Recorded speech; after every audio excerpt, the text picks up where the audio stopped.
تو آج انشاءاللہ اس کے بارے میں، دعا کے بارے میں کچھ بات کروں گا کہ ہم لوگ دعاؤں سے بہت زیادہ غافل ہیں. اللہ تعالیٰ نے قرآن مجید میں دعا کے بارے میں فرمایا ادعوا ربکم تضرعا وخفیا، اپنے رب کو پکارو عاجزی کے ساتھ اور چپکے سے. جیسے اللہ نے نماز کا حکم دیا، اللہ نے زکوٰۃ کا حکم دیا، بالکل اسی طرح سے اللہ نے مانگنے کا حکم بھی دیا ہے کہ ہم کس سے مانگیں؟ اللہ سے. اللہ سے مانگیں اور مانگیں، یعنی اللہ کے علاوہ کسی اور سے نہیں مانگیں، اور اللہ سے بھی باقاعدہ مانگیں، مانگنے کا عمل جاری رکھیں. آج جہاں باقی عبادتوں میں سستی ہو رہی ہے، دعاؤں میں بھی لوگ پیچھے چلے جا رہے ہیں. مانگتے ہی نہیں ہیں، اور مانگتے ہیں تو پتہ نہیں کس اسٹائل سے مانگتے ہیں، توجہ نہیں ہوتی. اجتماعی دعاؤں پر زیادہ زور ہے، انفرادی پر زور نہیں ہے. کہیں مجمع دعا مانگ رہا ہوتا تو ہاتھ اٹھا کے آمین آمین شروع کر دیں گے، بس ٹھیک ہے، وہ بھی جائز ہے. لیکن دعا میں جو اصل ہے وہ انفرادی ہے. دیکھیں، جب آپ کسی سے اپنی حاجت پوری کرنے کے لیے، کچھ مانگنے کے لیے جاتے ہیں، تو اکثر آپ کی کوشش ہوتی ہے کہ اس سے اکیلے میں ملوں. اکثر کوشش کیا ہوتی ہے؟ سب کے سامنے نہیں، بلکہ آپ اس کو لیں گے، بھائی تھوڑی دیر کے لیے ذرا مفتی صاحب آپ سے کام ہے. ایسا ہی ہوتا ہے نا، ذرا چھاؤں میں آ جائیں تھوڑی دیر کے لیے. لوگ کہتے ہیں نا، مفتی صاحب کہہ رہے ہیں بھائی یہیں پوچھ لو، کہہ رہے نہیں ذرا سائڈ پہ آ جائیں. تو سائڈ پہ جانے کے بعد پھر آپ کہتے ہیں یہ مسئلہ ہے، فلانا مسئلہ ہے، ڈمکانا مسئلہ ہے. تو سائڈ پہ لے جانے سے بعض دفعہ یہ بھی ہوتا ہے کہ سب کے سامنے آدمی اپنی بات نہیں لانا چاہ رہا ہوتا، اور بعض دفعہ یہ بھی ہوتا ہے کہ میں اپنی بات توجہ کے ساتھ سنا سکوں.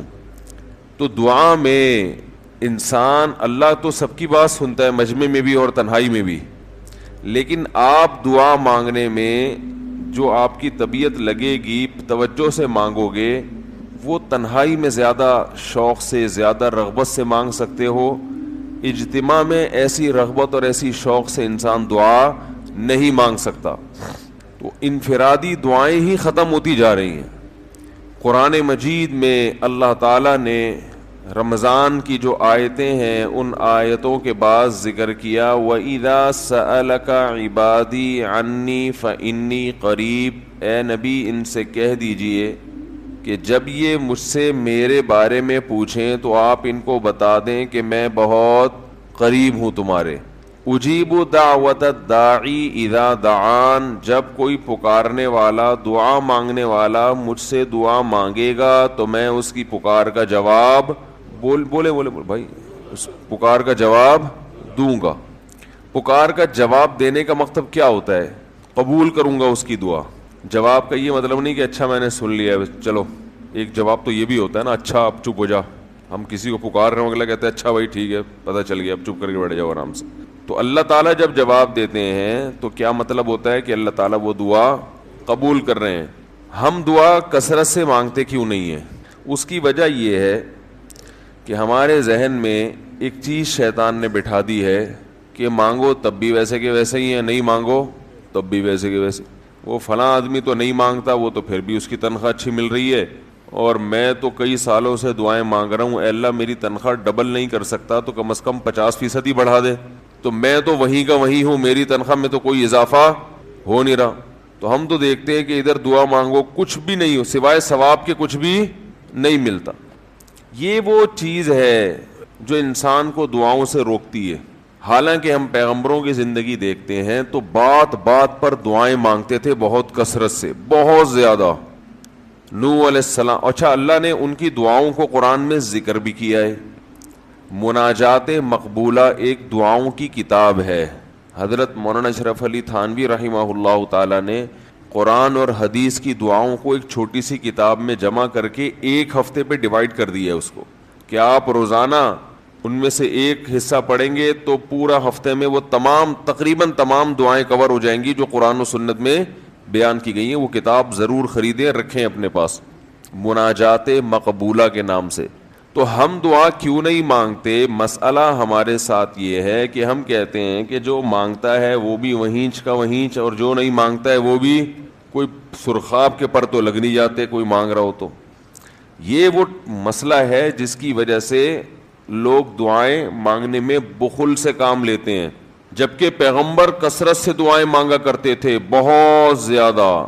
جو پچھلی آسمانی کتابیں ہیں ان میں لکھا ہوا ہے کہ یعقوب علیہ الصلاۃ والسلام اتنی کثرت سے دعائیں مانگا کرتے تھے کہ سجدے میں جا کے کہ ان کے یہ جو گھٹنے ہیں اور سر میں سخت نشان بن چکے تھے، وہ جگہ زمین پہ لگ لگ کے سخت ہو جاتی ہے نا، تو اتنی کثرت سے دعائیں، اتنی کثرت سے دعائیں۔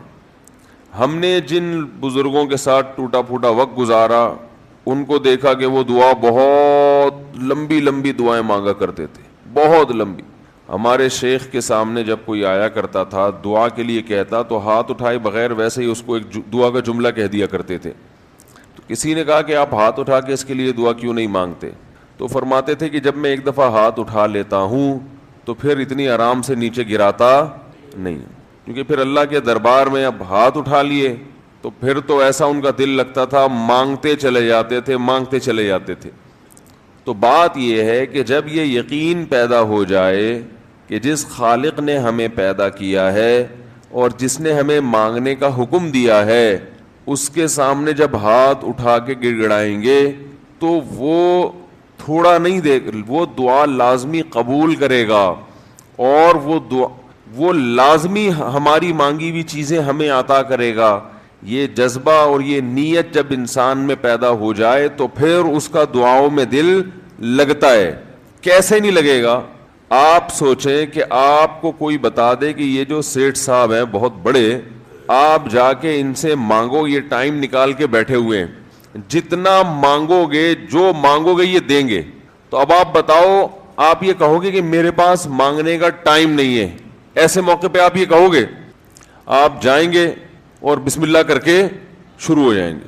آپ بولیں گے سر یہ مجھے 10 فائلیں چاہیے بحریہ ٹاؤن کی، آپ سوچو گے 10 نہیں ملی تو 9 تو مل جائیں گی۔ سر مجھے یہ بھی چاہیے، مجھے یہ بھی چاہیے، مجھے یہ بھی چاہیے، اور آپ کو یقین ہو کہ یہ دے رہا ہے، تو آپ کبھی بھی کنجوسی سے کام نہیں لو۔ پھر آپ یہ نہیں کرو گے کہ آپ مانگتے ہوئے جو ہے نا، اس سے آپ جب مانگ رہے ہو تو آپ کی کبھی ادھر دیکھ رہے ہو، کبھی ادھر دیکھ رہے ہو، کبھی ناک میں انگلی گھما رہے ہو، کبھی سر میں کھجا رہے ہو۔ کوئی آ کے اس دوران آپ کو چھیڑے گا تو آپ کہو گے یہاں سے دفع ہو جاؤ، میں کام کر رہا ہوں۔ ایک بندہ سخاوت جوش میں آیا ہوا ہے ابھی، اور فائلیں بحریہ ٹاؤن کی فری میں بانٹ رہا ہے۔ اس نے کہا بھائی جتنی مانگو گے دے دوں گا، اور جو مانگو گے دے دوں گا، تو ابھی تو میرے پاس ٹائم کم ہے، مقابلہ بہت سخت ہے۔ اور پھر اس میں آپ کو الفاظ بھی خود بخود آ جائیں گے، کس طرح سے سمجھانا ہے، مختلف طریقوں سے آپ بات کو گھماؤ گے۔ سر پلیز آپ بات کو سمجھا کریں، میں آپ کے پاس آیا ہوں، آپ کو پتہ ہے میں ادھر بھی جا سکتا تھا، وہ وسیم کباڑیہ کا بزنس بھی آج کل بہت چل رہا ہے، میرے پرانے اچھے تعلقات ہیں، لیکن مجھے پتا تھا کہ آپ تو آپ ہیں، آپ جیسا سیٹ تو کوئی ہے ہی نہیں، اور ہر مشکل میں آپ نے میری مدد کی ہے۔ جو الفاظ بھی اس کی سخاوت کو ابھارنے والے ہوں گے وہ تمام آپ اس موقع پر اس کے اوپر انڈیل دو گے، پورا دیگچہ بھر کے اس کے اوپر ڈال دو گے آپ۔ تو اللہ سے جب مانگتا ہے انسان اور اس کو یقین ہو کہ اللہ میری دعا کو پورا کرے گا، تو اس یقین کے ساتھ جب دعا مانگی جاتی ہے تو اس کا اسٹائل کچھ اور ہوتا ہے، اور ایک فارمیلٹی پوری کرنے کے لیے دعا جب مانگی جاتی ہے جیسے کہ ہمارے ہاں ہو رہا ہے تو اس کا اسٹائل اور انداز کچھ اور ہوتا ہے۔ ہمارے ہاں دعا پڑھی جاتی ہے، مانگی نہیں جاتی۔ ربنا آتنا فی الدنیا حسنۃ وفی الآخرۃ حسنۃ وقنا عذاب النار، آمین۔ اور کہ ربنا ظلمنا انفسنا وان لم تغفر لنا وترحمنا لنکونن من الخاسرین، آمین۔ یہ دعا مانگی جا رہی ہے یا پڑھی جا رہی ہے؟ یہ تو پڑھی جا رہی ہے، اور آمین بھی پڑھا جا رہا ہے اس پہ۔ تو اللہ نے ہمیں یہ نہیں کہا کہ اقرأوا الدعاء عند ربکم، اپنے رب کے سامنے دعائیں پڑھا کرو۔ اللہ نے کہا ادعو، مانگو، پکارو، مانگو اس سے۔ بھیکاری جیسے بھیک مانگتا ہے نا، لوگ کہتے ہیں مانگنے کا کیا طریقہ ہے؟ بھائی جو بھیکاریوں سے پوچھو بھیک مانگنے کا کیا طریقہ ہے۔ بھیکاری اکثر ان پڑھ ہوتے ہیں، جو پڑھے لکھے بھیکاری ہوتے ہیں پھر وہ IMF سے مانگتے ہیں، وہ چھوٹی موٹی چیزیں نہیں مانگتے۔ بھیکاری اکثر کیا ہوتے ہیں؟ ان پڑھ، جن سے ہمارا صبح شام واسطہ پڑتا ہے۔ تو یہ کسی سے بھیک مانگنے کا طریقہ سیکھ کے آتے ہیں؟ بولو نا بھائی، کسی سے طریقہ سیکھ کے آتے ہیں کہ یار وہ ذرا فلاں بندے سے چندہ مانگنا، ذرا طریقہ بتانا. اگر کوئی بتائے گا بھی تو وہ کہے گا تو اپنے پاس رکھ، مجھے پتا ہے مجھے جیب اپنی کیسے بھرنی ہے. اس موقع پہ جو اس کی حالت دیکھ کے نا وہ اپنا منہ بھی ٹیڑھا ویڑھا کرے گا، کپڑے بھی پھٹے پرانے، اور بہت گھمائے گا بات کو، ایسے منہ بنائے گا جیسے دنیا میں اس سے زیادہ غریب اور محتاج کوئی ہے ہی نہیں. سحری پانی سے کی ہے میں نے، گھر میں بچے بھوک سے بلک رہے ہیں، ایسی کہانیاں سنائے گا. تو یہی حال انسان کا ہے جب اسے پتا ہو کہ میرا رب جو مانگوں گا وہ دے گا مجھے، تو پھر اس کے بھیک مانگنے کا انداز اور جو دعا مانگنے کا اسٹائل ہے وہ خود بخود فطرت اسے سکھا دیتی ہے. خود بخود اس کے اندر الفاظ آنا شروع ہو جاتے ہیں کہ ایسے مانگنا چاہیے. لیکن پرابلم یہ ہے، مسئلہ یہ ہے کہ دل میں یہ بات بیٹھ چکی ہے کہ قبول نہیں ہو رہی. عجیب حدیث ہے، رسول اللہ صلی اللہ علیہ وسلم نے ارشاد فرمایا کہ اللہ بندے کی دعا قبول کرتے رہتے ہیں، وہ مانگتا رہتا ہے قبول ہوتی رہتی ہے، وہ مانگتا رہتا ہے قبول ہوتی رہتی ہے، یہاں تک کہ ایک وقت ایسا آتا ہے کہ بندہ یہ کہتا ہے کہ میں مانگ رہا ہوں قبول تو ہو نہیں رہی. تو جب یہ کہتا ہے تو اس وقت قبول کرنا بند کر دیتے ہیں اللہ تعالیٰ. اللہ کہتے ہیں کہ اگر تو یہ سمجھ رہا ہے کہ قبول نہیں ہو رہی تو اب نہیں ہوگی. اب عجیب بات ہے یا نہیں ہے یہ حدیث؟ بھائی وہ بندہ کئی سال سے دعائیں مانگ رہا تھا اور پھر آخر میں آ کے کہتا ہے کہ قبول تو ہو نہیں رہی، تو ظاہر ہے کچھ نہیں ہو رہی ہوگی تبھی تو کہہ رہا ہے نا. اس کو ایسا لگ رہا ہوگا کہ قبول نہیں ہو رہی. بھائی اس کو یہ لگ رہا ہوگا کہ نہیں، جو چیزیں مانگ رہا ہوں وہ تو مل نہیں رہی، تو تبھی تو وہ کہتا ہے کہ قبول نہیں ہو رہی. تو سوال پیدا ہوتا ہے پھر اللہ قبول کرنا بند کیوں کر دیتے ہیں؟ اللہ تعالیٰ جب دعائیں قبول کرتے ہیں تو اس کا انداز وہ نہیں ہوتا جیسے ایک عام انسان جب کسی کو بھیک دیتا ہے. ایک عام فقیر جب آپ کے پاس آئے گا، آپ سے بھیک مانگے گا، 100 روپے دے دو، 20 روپے دے دو، آپ اٹھا کے 100 نہیں تو 10-20 تو پکڑا دیتے ہیں اس کو، تو وہ یہ سمجھتا ہے کہ میری دعا کیا ہو گئی؟ قبول. لیکن اللہ تعالیٰ اس طرح دعا نہیں قبول کرتے. اگر اللہ اس طرح سے دعائیں قبول کرنا شروع کر دیں تو پھر یہ معاملہ غیب کا نہیں رہے گا. ادھر آپ نے دعا مانگی، اے اللہ میرے کاروبار کو بڑھا دے، لیلۃ القدر میں رو کے دعا مانگی، اور صبح صادق کے وقت آپ کا فون آیا کہ آپ کا کنٹینر کسٹم والوں کے شر سے محفوظ ہو گیا ہے، سمجھ میں پاس ہو گیا وہ، اور آپ کی چیز ڈبل قیمت پہ بک گئی ہے. پھر آپ نے دعا مانگی، اے اللہ تیری رحمت اس وقت جوش میں آئی ہوئی ہے، تو ایسا کر میرا بچہ بھی پاس ہو جائے، اس کے نمبر اچھے آ جائیں. ادھر فون آیا کہ آپ کا بچہ پہلی پوزیشن سے کامیاب ہو گیا. پھر آپ نے کہا آج اللہ کی رحمت بہت جوش میں آئی ہوئی ہے، اے اللہ میری بیوی بھی ٹھیک ہو جائے. تو بیگم صاحبہ کا فوراً فون آ گیا کہ میں ٹھیک ہو گئی ہوں، ہے بھائی میں ٹھیک ہو گئی. اے اللہ ساس صاحبہ بہت دنوں سے آگے بیٹھی ہوئی ہیں، جانے کا نام نہیں لے رہی، فون آ گیا کہ میں چلی گئی ہوں.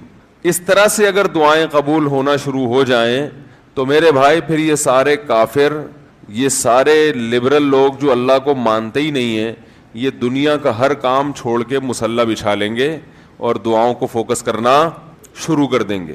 دعا قبول ہوتی ہے مگر اس شخص کی جو اللہ پر غیب پر ایمان رکھتا ہے، جسے دعا قبول ہوتی ہوئی نظر نہیں آتی مگر وہ یقین کرتا ہے کہ دعا قبول ہو رہی ہے. صرف اس شخص کی دعا قبول ہوتی ہے، اس کے علاوہ کسی کی قبول نہیں ہوتی.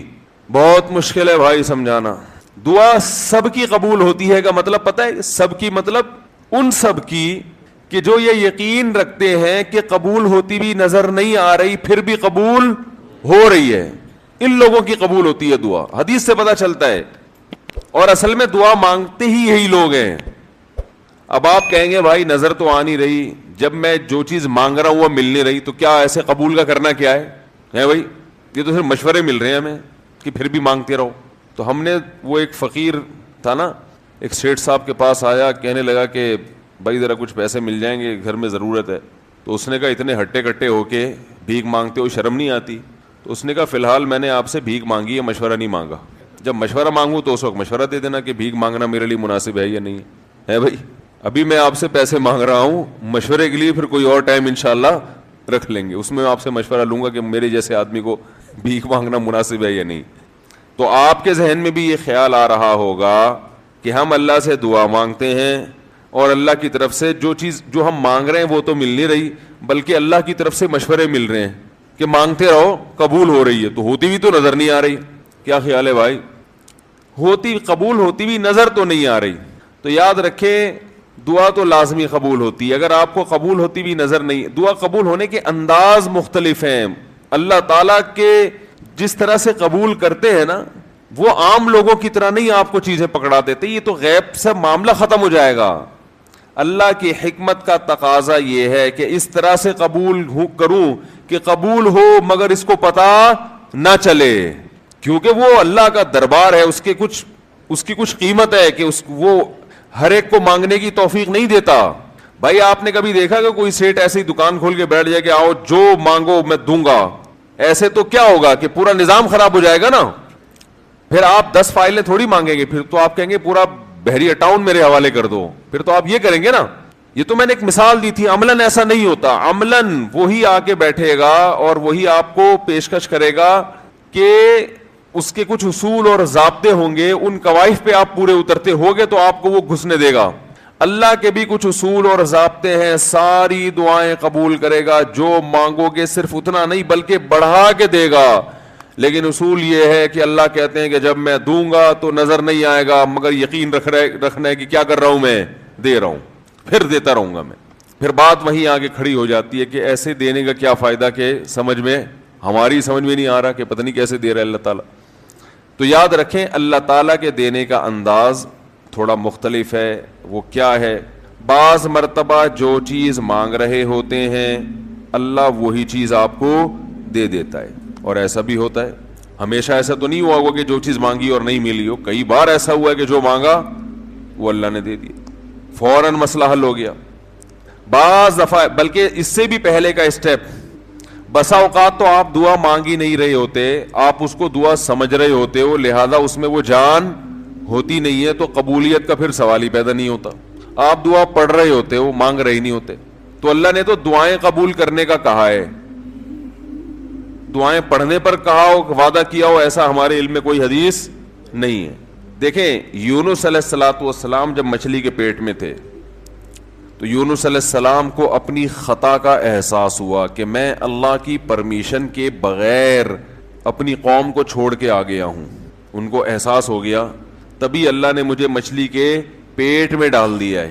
تو اب آپ نے مچھلی کے پیٹ میں جا کے یہ دعا مانگی, لا الہ الا انت سبحانک انی کنت من الظالمین. اے اللہ تیرے سوا کوئی عبادت کے لائق نہیں ہے, سبحانک تو ہر عیب سے پاک ہے, تو نے جو مجھے مچھلی کے پیٹ میں ڈال دیا تو یہ تیری غلطی نہیں ہے, تو ہر عیب سے پاک ہے. انی کنت من الظالمین, میں ہوں ظلم کرنے والا اپنی جان پہ, مجھ سے غلطی ہوئی ہے. اللہ تعالیٰ کو آپ کا یہ مانگنا اتنا پسند آیا کہ مچھلی کو حکم دیا کہ ان کو ساحل پر اگل دو.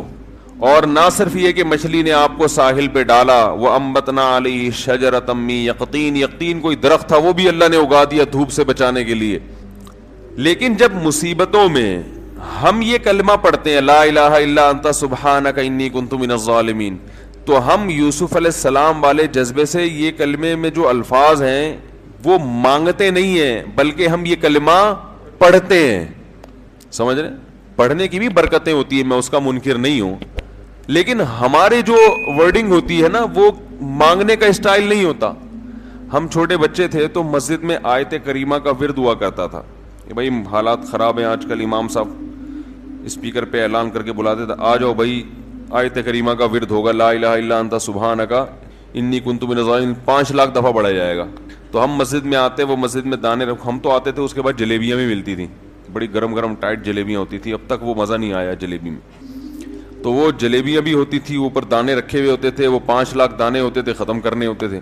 تو پھر ہم کیا کریں, لا الہ الا انت سبحانک انی کنت من الظالمین, لا الہ الا انت سبحانک. اس میں فراڈ نہیں کرتے تھے, پڑھتے پورا تھا الحمدللہ. بعض لوگ تو کیا کرتے تھے, ایک مٹھی لی لا الہ الا انت سبحانک انی کنت من الظالمین نے پھونک مارا اور سائڈ پہ رکھ دیا. وہ یہ ڈرامے بھی ہوتے تھے, لیکن ہم پورا ہی پڑھتے تھے. لیکن اس میں مانگنے کا انداز تو نہیں ہوتا تھا, لا الہ الا انت سبحانک انی. پھر اس میں بچے تھے, شرارت بھی شروع ہو جاتی تھی, پھر دیکھ رہے ہیں کوئی ادھر دیکھ رہا ہے تو ایک دانہ اٹھایا لا الہ الا انت سبحانک انی کنت من الظالمین، یوں کر کے اس کی ناک پہ مارا ہے. کوئی ادھر دیکھ رہا ہے تو اس کی جیب میں ڈال دیا. تو یہ دعا مانگی جا رہی ہے، یہ تو پڑھی جا رہی ہے، ایک فارمیلٹی ہے کہ 5 لاکھ پورے کرنے ہیں، اس کے بعد جلیبی کھانا ہے اور نکلنا ہے. تو آج بھی ایسا ہی ہو رہا ہے. امام صاحب دعا مانگتے ہیں، لوگ کہتے ہیں یار چلو جب نماز پڑھ لی، 4 رکعتیں پڑھ لی، سلام بھی پھیر لیا، تو اس میں کیا جا رہا ہے، یہ بھی پورا ہی کر لو. ایسا ہی ہوتا ہے نا، یہ بھی پورا ہی کر لو، آمین آمین کہہ لیں گے. امام صاحب ڈرائیور ہیں، ہم پیچھے مقتدی ہیں، تو جہاں اتاریں گے وہیں اتریں گے ہم لوگ، پہلے تو نہیں اتر سکتے. تو یہ ایک لوگوں کے ذہن میں تصور ہے. نبی صلی اللہ علیہ وسلم نے فرمایا اللہ ظاہر قلب کے ساتھ دعا کی طرف توجہ نہیں دیتے. ظاہر قلب کا مطلب آپ کا دل حاضر نہیں ہو، کچھ اور سوچ رہے ہو، اور ادھر سے آپ نے ویسے ہی ایک فارمیلٹی پوری کرنے کے لیے. اللہ کہتے ہیں کہ جب تو مانگنے میں مخلص نہیں ہے تو میں تجھے کیوں دوں. تو مانگنے میں ہی مخلص نہیں ہے. تو بعض دفعہ بلکہ اکثر ایسا ہوتا ہے کہ ہماری دعا میں جان ہی نہیں ہوتی. آدم علیہ السلام کو جب جنت سے نکالا گیا تو پریشان تھے، بے چین تھے، مضطرب سے، میں کیا کروں کہ اللہ مجھ سے خوش ہو جائے. اس بے چینی میں الفاظ نہیں آ رہے سمجھ میں. فَتَلَقَّى آدَمُ مِن رَبِّهِ كَلِمَاتٍ، اللہ فرماتے ہیں اللہ نے آدم کے دل میں کلمات ڈال دیے ان کی بے چینی کو دیکھ کر کے اس طرح سے مجھے مانگو. جب انسان اخلاص کے ساتھ دعا مانگتا ہے تو الفاظ کا القاء کہاں سے ہوتا ہے؟ اللہ کی طرف سے وہ القاء ہونا شروع ہوتا ہے. اللہ کہتے ہیں اس طرح سے مانگ. حضرت حکیم اختر صاحب رحمہ اللہ تعالیٰ نے ایک واقعہ بیان کیا. فرمایا کہ ایک شخص نے حرم میں، انہوں نے دیکھا یا کسی اور بزرگ نے دیکھا کہ حرم میں ایک شخص اللہ سے دعا مانگ رہا ہے گناہوں کی معافی کے لیے، اور اللہ سے کہہ رہا ہے کہ اے اللہ اگر تو میرے گناہ معاف کر دے گا تو بھی خوش ہوگا، اور تیرے حبیب محمد صلی اللہ علیہ وسلم بھی خوش ہوں گے کہ ایک آدمی کی بخشش ہو رہی ہے، اور تیرا یہ بندہ بھی خوش ہو جائے گا. اور اگر معاف نہیں کرے گا تو بھی خوش نہیں ہوگا، کیونکہ اللہ کو جہنم میں ڈال کے وہ خوشی تو ہوتی نہیں ہے بندوں کو. اور تیرے حبیب محمد صلی اللہ علیہ وسلم کو پتہ چلے گا وہ بھی خوش نہیں ہوں گے، اور میں بھی خوش نہیں ہوں گا. شیطان خوش ہوگا جو تیرا دشمن ہے.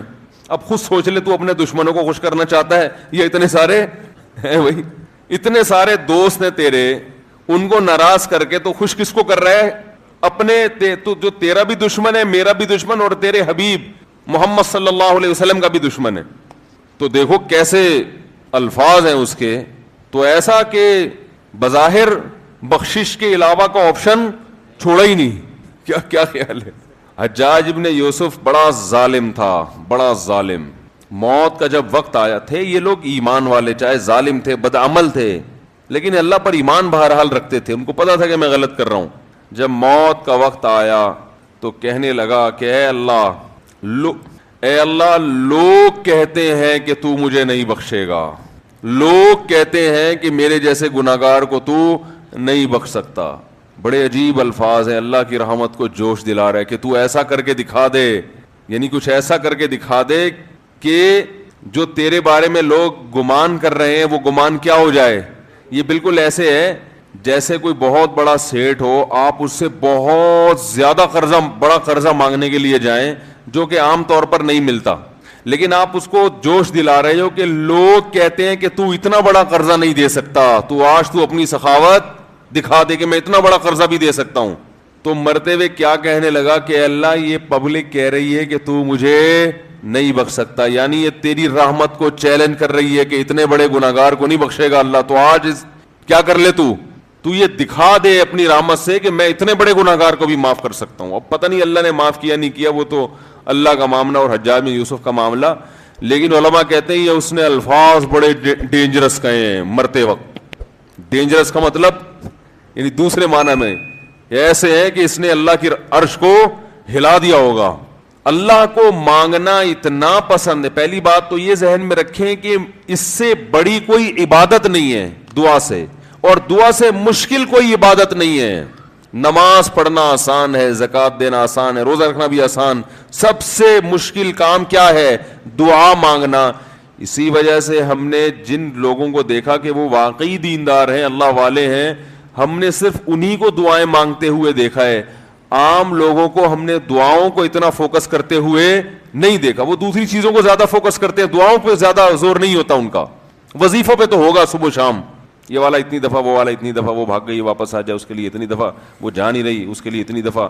یہ وظیفوں پہ تو ہوگا زور، ایسے ہوتا ہے نا ہاتھ اٹھا کے اللہ سے گڑگڑا کے مانگا جائے, یہ چیزیں کم. میں جب حج پہ گیا تو اپنے شیخ مرشد کے ساتھ تھا, پہلے ہی ہم نے ان کو دیکھا تھا بہت زیادہ دعائیں مانگتے ہیں, وہ بہت زیادہ ان کو دعاؤں میں دل لگتا ہے, بہت دعائیں مانگتے ہیں. تو مجھے کسی نے بتایا کہ یہ جب بیت اللہ کو دیکھتے ہیں تو اتنی لمبی دعا مانگتے ہیں کھڑے کھڑے کہ تم ان کے ساتھ ٹھہر نہیں سکتے. میں نے کہا کیوں نہیں ٹھہر سکتے, ہم جوان ہیں, ان کی عمر زیادہ ہو گئی اور ان کو کچھ بیماریاں بھی ہیں. تو میں نے کہا ہو جائے مقابلہ پھر, ٹھیک ہے نا, دیکھتے ہیں کون زیادہ لمبا ٹھہر لیتا ہے. تو جب بیت اللہ پہنچے, ان کی نظر بیت اللہ پہ پڑی, ذرا قریب گئے. یہ جو کہتے ہیں نا بیت اللہ پہ نظر پڑتے ہی وہیں ٹھہر جاؤ شروع ہو جاؤ, ایسا نہیں ہے. بیت اللہ پہ اگر نظر پڑی ہے آپ کی تو کوئی بات نہیں, اور قریب چلے جائیں. کوئی دوسرا عمل کرنے سے پہلے دعا مانگیں. پہلی نظر کا مطلب یہ ہوتا ہے کہ جب نظر پڑی ہے تو اب طواف شروع کرنے سے پہلے یا کوئی دوسرا عمل کرنے سے پہلے آپ جا کے دعا مانگیں. تو وہ دور سے نہیں بلکہ جتنا قریب جا کے مانگیں اتنا زیادہ اچھا ہے. لوگ کیا کرتے ہیں, یوں منہ نیچے کر کے جا رہے ہوتے ہیں کہ پہلی نظر پڑ گئی تو پھر دعا کا موقع نکل جائے گا, تو یوں وہ جو ٹکرا بھی جاتے ہیں. کچھ نہیں ہوتا, نظر پڑ جائے تو اور تھوڑا قریب جائیں, قریب جا کے دعا مانگیں. تو ان کو ہم نے دیکھا کہ انہوں نے دعا مانگنا شروع کی, میں بھی کھڑا ہو گیا ساتھ میں, ہم نے کہا چلو ہم بھی مانگتے ہیں. تو وہ اتنی دیر تک حالانکہ کمر میں بھی تکلیف, بیماریاں بھی ہیں, شوگر بھی ہے, تو بالآخر میں نے ہتھیار ڈال دی. میں نے کہا میں اتنی دیر کھڑا نہیں ہو سکتا. اور میں پھر اب بیٹھتے ہوئے شرم بھی آ رہی تھی کہ وہ بولیں کہ میری عمر زیادہ ہے اور یہ دیکھو ابھی جوان, شادیاں تو کرتا رہتا ہے, تو یہ کیا شادیاں کرے گا جو اب کھڑا نہیں ہو سکتا اتنی دیر. تو وہ اتنی دیر ہو گئی تو میں بیٹھ گیا واقعی. تو کئی ایسے ہمارے اکابر گزرے ہیں, بزرگ گزرے ہیں, 1 گھنٹہ 2 گھنٹہ 3 گھنٹہ.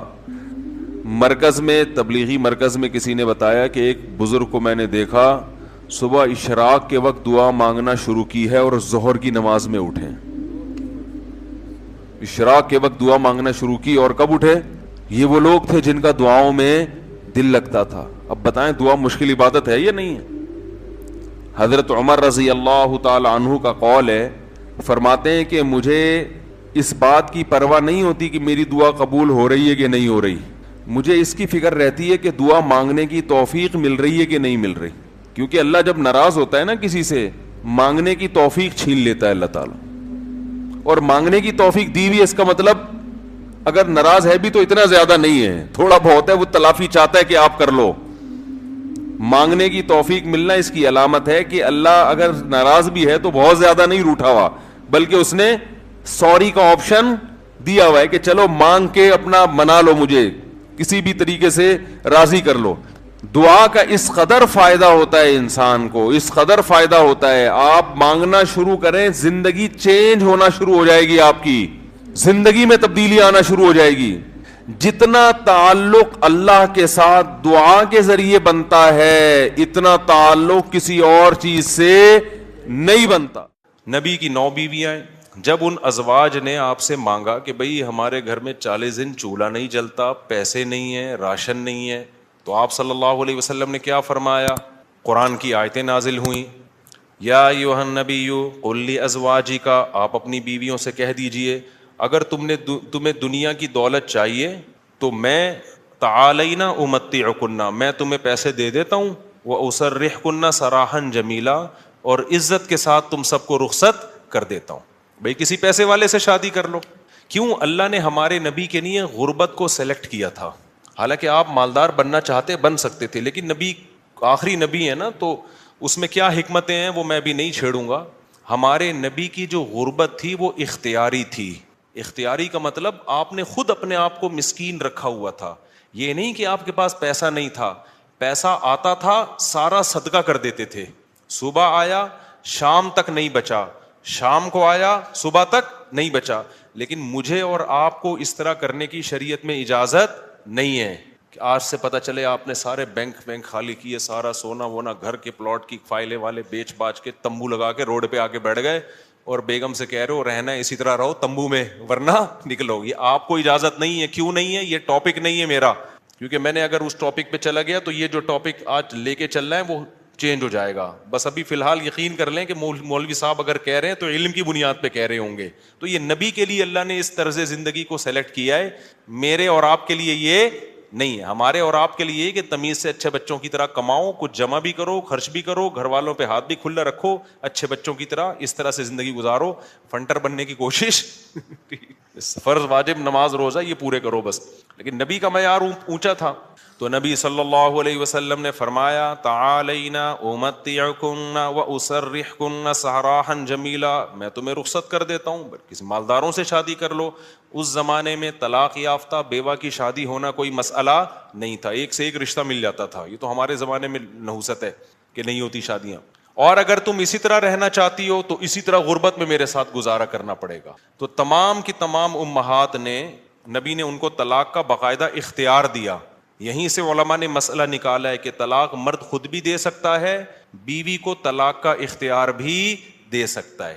اگر مرد اپنی بیوی سے کہہ دے کہ میں نے تجھے طلاق کا اختیار دیا تو یہ اختیار عورت کے پاس بھی آ جاتا ہے, پھر وہ اپنے اوپر طلاق واقع کر سکتی ہے. اس سے بھی پتہ چلتا ہے کہ عدالتی خلا جو آج کل چل رہا ہے اس میں اسلام میں اس کی کوئی حیثیت نہیں ہے, کیونکہ مرد جب بیوی کو رائٹ دے گا تو ہوگا, کورٹ کے دینے سے نہیں ہوتا.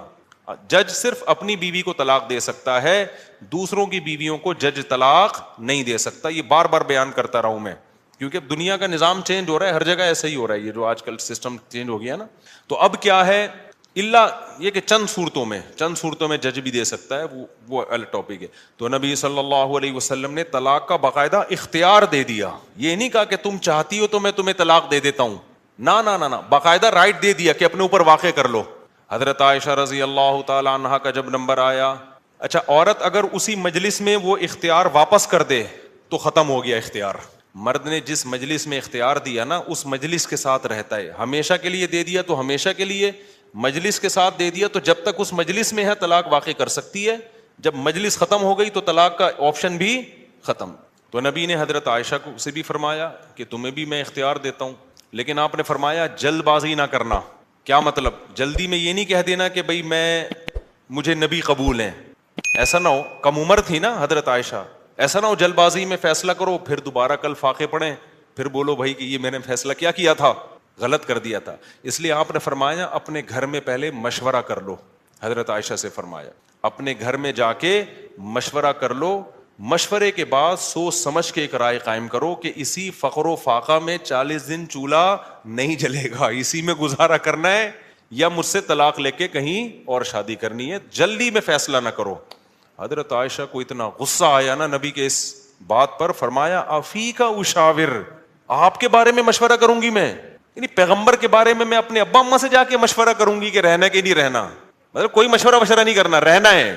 یہ جو غیر مسلم طنز کرتے ہیں نا کہ پیغمبر نے شادی کی اتنی کم عمر میں, اتنی بڑی عمر میں ایک 9 عمر لڑکی سے, تو اس 9 عمر لڑکی کو طلاق کا اختیار دیا جا رہا ہے اور وہ کہہ رہی ہے کہ آپ کے بارے میں نے کسی سے مشورہ نہیں کرنا. یہ سوال ہی غلط ہے. افیکا اشاور, یہ کیسے ہو سکتا ہے؟ آپ جیسا شوہر مجھے کہاں ملے گا؟ کوئی مشورہ نہیں, آپ کے ساتھ ہی رہنا ہے. تو یہ غیر مسلم جو اعتراض کرتے ہیں نا نبی پر, یہ مدعی سست اور گواہ چست, جس کے حق کی بات کر رہے ہیں حضرت عائشہ کی کہ معاذ اللہ ان کے ساتھ ظلم ہو گیا کہ کم عمر میں اتنی بڑی عمر سے شادی کرا دی ان کی. اس کم عمر کو تو یہ احساس نہیں ہو رہا, ان کو تو یہ ہو رہا ہے کہ اس سے اچھا رشتہ میرے لیے اس کائنات میں کوئی نہیں ہے. ہندو اور عیسائی کو اعتراض ہو رہا ہے کہ بچی پہ کیا ہو گیا, ظلم ہو گیا. اس کو کہتے ہیں مدعی سست اور گواہ بولو چست. جیسے کہ آپ لوگ بالکل بھی چست لگ نہیں رہے ہو مجھے اس وقت تراویح کی وجہ سے. تو یہ خود ہمارے پیغمبر کی ایک بہترین سیرت ہے کہ اتنی عمر میں ہو کے ایک کم عمر سے 9 عمر سے نکاح کیا, اور کھلانے پلانے کو بھی کچھ نہیں ہے, اور 8 سوکنے بھی ہیں, پھر بھی وہ کہہ رہی ہیں کہ آپ کے بارے میں مشورہ بھی نہیں کرنا میں نے. حالانکہ اب تو زندگی گزار چکی تھی نبی کے ساتھ. اگر وہ شروع میں فیصلہ معاذ اللہ غلط ہو گیا تھا شادی کا تو اب تو ٹائم گزر چکا تھا نا, اب تو آپ کے پاس آپشن تھا بھائی میں نہیں رہتی. وہ کہہ رہی ہیں آپ کے بارے میں نے مشورہ بھی نہیں کرنا, اور یہ ناممکن ہے. یہ کیسی بات آپ کر رہے ہیں, میں آپ کے بارے میں کیسے مشورہ کر سکتی ہوں؟ خدا کی قسم کسی غیر مسلم میں غیرت ہوگی نا, غیرت, بھٹ دھرم اور ضدی نہ ہو, اس بات کو پیغمبر کی نبوت کی دلیل سمجھ کے محمد صلی اللہ علیہ وسلم پر ایمان لے کر آئے گا کہ آپ جیسی پاکیزہ سیرت اور آپ جیسے کامیاب شوہر اس کائنات میں گزرے نہیں ہیں. آج کوئی 50 سال کا 9 سال کی سے کر کے دکھائے, چند دن گزارے اور کھلانے کو روٹی بھی نہ ہو, اچھی بھلا جو بیوی ہوگی نا وہ مارکیٹ سے کیا ہو جائے گی, شارٹ ہو جائے گی. بلکہ آج جو مارکیٹ سے شارٹ ہو رہی ہیں بیویاں وہ والی ہو رہی ہیں جو جوڑ کی شادیاں, جو ظاہری اعتبار سے بھی جوڑ کی شادیاں. 25 سال کے لڑکے کی 24 سال کی لڑکی سے شادی ہو رہی ہے, 25 سال کا یہ PhD بھی ہے, پروفیسر بھی ہے اور کروڑ روپے کما بھی رہا ہے, اور بیگم غریب بھی ہے. پھر بھی جس دن مارکیٹ سے آٹا شارٹ ہوا بیگم اسی دن مارکیٹ سے شارٹ ہو گئی. آٹا شارٹ ہونے کی فکر اتنی نہیں ہوتی جتنی اس کو بیگم کے شارٹ ہونے کی. ہمارے پاس تو کیسز آ رہے ہیں نا, کورٹ میں بھی آ رہے ہیں. ذرا سا بے روزگار ہوا بیگم شارٹ, وہ کہتی تیرے میں ہے کیا جو میں تجھ سے تیرے ساتھ رہوں, ایک آٹا دے رہا تھا وہ بھی نہیں ہے بھائی. تو یہ محمد صلی اللہ علیہ وسلم کے بہترین شوہر ہونے کی دلیل. میدان جنگ میں آپ سے بہترین کمانڈر کوئی نہیں, سیاست میں آپ سے بہترین سیاست کسی کے پاس نہیں, گھر میں آپ سے بہترین شوہر کوئی نہیں. ایک ہی وقت میں تمام بہترین صفات اللہ نے اکیلے محمد صلی اللہ علیہ وسلم میں جمع کر دی, جبکہ اسباب اور وسائل بالکل بھی نہیں ہے. اسباب اور وسائل تو پیسے کو بولتے ہیں نا, وہ بالکل بھی نہیں ہے. اب میں وہ اس واقعے کی طرف آتا ہوں. اب مجھے بتاؤ, ہاں تو میں آپ سے یہ کہہ رہا تھا کہ بیگم صاحبہ کو خوب اچھا کھلائیں, جو خود پہنے اس کو پہنائیں, جو خود کھائیں اس کو کھلائیں. لیکن قدرت کی طرف سے اگر غربت آ گئی ہے بھائی تو پھر ٹینشن لینے کا نہیں ہے. پھر بیگم اگر کہتی ہے نہیں رہنا, کوئی بات نہیں بیگم, میں تو یہی کچھ کھلا پلا سکتا ہوں, رہنا ہے رہو, نہیں تو پتلی گلی سے نکلو, ہم کسی اور سے شادی کر لیں. ایک دم سے نہ نکال دو, پہلے مجھ سے مشورہ لے لینا. بعض دفعہ خواتین غصے میں بھی کہہ رہی ہوتی ہیں مجھے چھوڑ دو, ایک دم وہ غصے میں کہہ رہی ہوتی ہیں, 4 دن کے بعد ان کا موڈ بدل جاتا ہے. خود سے کچھ نہ کرو, مشورہ لے لیا کرو. میرا تو مقصد صرف یہ بتانے کا ہے کہ ٹینشن لینے کا نہیں ہے. ایک تو بے روزگاری کی ٹینشن, اوپر سے ایک اور ٹینشن اپنے اوپر مسلط کرو تو پاگل ہو جاؤ گے. ٹینشن وینشن نہیں, ٹینشن صرف ایک چیز کی لینی ہے بھائی, وہ جو حدیث میں آتا ہے من کانت الآخرۃ ہمہ, جس نے آخرت کو اپنی ٹینشن بنا لیا تو اللہ اس کی تمام ٹینشنوں کو ختم کر دیتے ہیں, اس کی فکریں سمیٹ دیتے ہیں. ہماری ٹینشن بس یہ کہ آخرت میں بخشش ہو جائے. نہ بیگم ٹینشن ہے ہماری, نہ بچے ہماری ٹینشن ہے, نہ کوئی اور ہماری ٹینشن ہے, نہ گورنمنٹ ہماری ٹینشن. میری ٹینشن یہ ہے کہ مجھ سے قیامت کے دن سوال ہوگا, میں اس سوال میں پورا اترتا ہوں یا نہیں. اب آٹا مہنگا ہونے کی ٹینشن ہم کیوں نہیں لے رہے کہ ہماری وجہ سے نہیں ہوا, میری وجہ سے ہوا ہوتا نا تو میں ٹینشن لیتا کہ آخرت میں چترول کس کے لگیں گے, میری وجہ سے تھوڑی ہوا ہے. اب اگر ہمارے پاس مسائل ہیں تو مہنگا آٹا خریدیں گے, وسائل نہیں ہیں تو بیگم کو بولیں گے پاپے چائے میں ڈبو کے, پاپے بھی آٹے کے بنتے ہیں. آہستہ آہستہ, اللہ نہ کرے ہمیں وہ حالات نہ آئے, ابھی تو اللہ کھلا پلا رہا ہے, لیکن اگر اللہ نہ کرے خدا نہ خواستہ ایسے حالات آئیں تو بھائی وہی گزارا کرو, 2-3 کھجوریں کھا لیا کرو صبح شام. مرتا نہیں ہے بھوک سے اتنی جلدی انسان, اور جب آپ بھوکے رہو گے نا ایک دم کولیسٹرول کم ہوگا, جوان ہو جاؤ گے. میں آپ کو بتاؤں, ابھی تو ڈاکٹر کہہ رہے ہیں کہ بھوکا رہنے سے بہتر کوئی جوان ہونے کا نسخہ نہیں ہے, تو ڈاکٹر بھی اس طرف آ گئے ہیں, اگرچہ کھا دبا کے رہے ہیں, وہ بھی مشورے اس طرح کے دے رہے ہیں. تو خیر, اب دیکھو حضرت ابو سعید خدری رضی اللہ تعالی عنہ نبی کے پاس آئے, سارا گھر لٹا دیا. ایسے موقع پہ جب کوئی آئے گا تو اس کو کیا مشورہ دیا جائے گا, بھائی سب سے زیادہ ان کو راشن دیا جائے, تسلیاں دی جائے. لیکن نبی کے سامنے آئے, ہاتھ پھیلایا, یا رسول اللہ میری ماں نے بھیجا ہے, باپ بھی شہید اور بھائی بھی شہید, اور احد میں آپ کی خاطر شہید ہوئے ہیں, آپ نے کہا تھا لڑائی کے لیے جاؤ. نبی نے فرمایا من یستعفف یعفہ اللہ, یاد رکھو جب تک آخرت میں ایمان نہیں ہے نا, غیرت کے علاوہ سب کچھ آئے گا آپ کے اندر. میں نے بڑے بڑے لالچی لوگ دیکھے, داڑیاں ٹوپیوں والے, ایسے نور ان کے چہروں پہ برس رہے ہوتے ہیں نا, آدمی کہتا ہے پتہ نہیں کہاں سے نور کی کریمیں لگائی ہیں اس نے. ایسے مکار لچڑ ہوتے ہیں نا کہ آپ کی سوچ ہے مذہب کا منجن بیچتے ہیں. میں نام لے کے بتا سکتا ہوں کون کون یہ کام کر رہا ہے, لیکن فتنہ کھڑا ہو جائے گا. نام لے کے بتا سکتا ہوں کون داڑھی ٹوپی کا منجن بیچ رہا ہے, ایسا نیک لگے گا جیسے اس سے بات ایسی کرے گا اللہ رسول کے علاوہ کوئی بات ہی نہیں.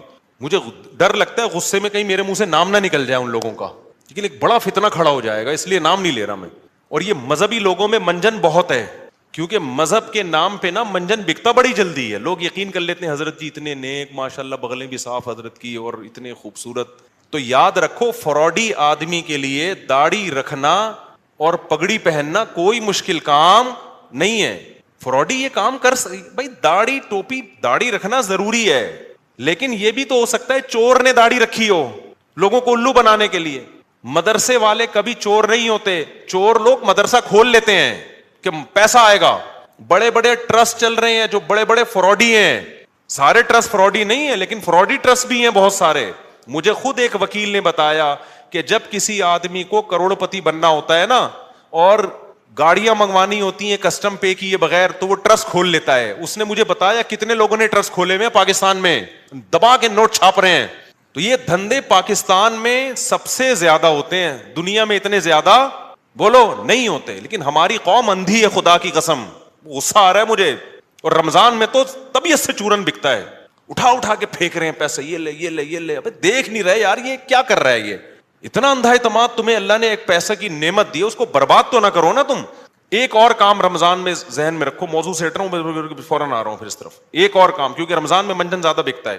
دیکھو دینی مدرسوں کا جتنا میں قائل ہوں نا آپ نہیں قائل. میں اگر یہاں بیٹھا ہوں تو مدرسوں کی وجہ سے بیٹھا ہوں, اللہ مجھ سے جو ٹوٹا پھوٹا دین کا کام لے رہا ہے. لیکن مدرسے میں چندہ دینے سے پہلے سوچو یہ قابل اعتماد مدرسہ ہے یا نہیں ہے. بہت دفعہ ایسا ہوتا ہے کہ آپ کو میں پیسہ کمانے کا طریقہ بتا رہا ہوں, غلط طریقہ. آپ اگر بے روزگار ہے نا, پاکستان میں بے روزگاری ایک بہت بڑا مسئلہ ہے, لیکن یہ مسئلہ میں آپ کا 2 منٹ میں کیا کر رہا ہوں, ختم کر. جہنم میں تو جاؤ گے لیکن مسئلہ بے روزگاری کا ختم ہو جائے گا.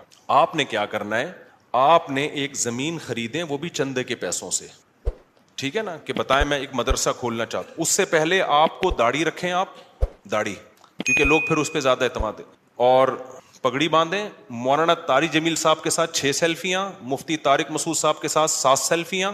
مفتی صاحب کے پاؤں دبائیں, میرے پاؤں دبائیں, سر میں مالش کر کے چپکے سے ویڈیو بنائیں کہ دیکھو میں مفتی صاحب کی خدمت کر رہا ہوں, میں گلے مل رہا ہوں, ویڈیو بنائیں. مولانا طارق جمیل صاحب کو ہدیہ دیتے ہوئے ویڈیو بنائیں, ٹھیک ہے. ایک بیان ان سے اپنے حق میں کروا لیں گے, بہت اچھا ہے, آدمی بیان تو کر ہی دیتا ہے نا, میرے پاس بھی کوئی آئے گا اچھا ہی لگ رہا ہے بھائی, اچھا ہے ماشاءاللہ. چند چیزیں اس طرح, ڈاکٹر ذاکر نائک سے ملاقات ہو جائے تو سبحان اللہ, ایک آدھ سیلفی وہاں سے لے لی آپ نے. اور پھر آپ نے کیا کیا ہے, 1-2 دفعہ غریب کو گلے ملتے ہوئے رو لیں, پیاز کاٹ کے جائیں, آنسو پہلے نکلیں گے, ایک دم رو کے ایک تصویر بنا لیں, غریب کو مل کے رو رہے ہیں. بہترین, خدا کی قسم ایسا طریقہ ہے نا, تم نوٹ تمہارے پاس نا رکھنے کی فرصت نہیں ہوگی یار, کدھر رکھوں, تھیلے بھر گئے سارے.